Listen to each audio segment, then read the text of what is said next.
Hi everyone, this is Matt with an Onshape tech tip. When modifying an Onshape document, the most recent change determines the thumbnail image. As a result, this image may not portray your project correctly or be useful when quickly browsing company data. Luckily, it's easy to select a suitable document thumbnail.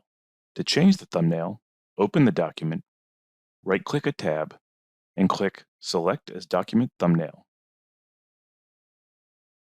Now you can display your preferred part studio or assembly. You can even choose an uploaded image, such as this product rendering.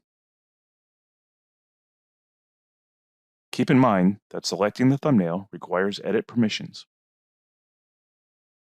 Additionally, the default behavior returns if the selected tab is deleted or moved to another document.